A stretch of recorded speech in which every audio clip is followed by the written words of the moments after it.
প্রায় $1,00,000 রাখা আছে।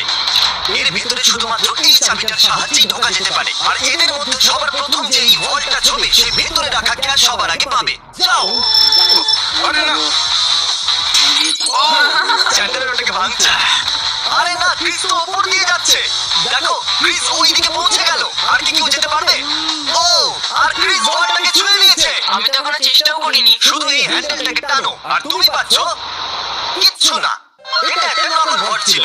এখন প্রত্যেকটা ছেলে একটা চ্যালেঞ্জের ভিতর দিয়ে যাবে আর দেখা যাবে ওরা এই ভল্টটা পায় কিনা, যার ভিতরে ওদের বাবাদের জন্য রয়েছে $1,00,000। লেজারকে টাচ করলে তোমরা আউট, ঠিক আছে? নোলান যাও, খুব ভালো। নোলান সাবধানে, একটা ঠিক তোমার মাথার উপরে। চ্যান্ডেলের ওটা ছিল না। খুব ক্লোজ ছিল। আমার ভয় লাগছে। দেখো দেখো, সাবধানে। আমি এগোচ্ছি। নোলান এগিয়ে যাচ্ছে, ও জিততে চলেছে আর ও জিতে গেল। না না, আমি এতে এত ভালো কেন? কারণ তুমি খুব রোগা আর ছোট। তোমার বাবা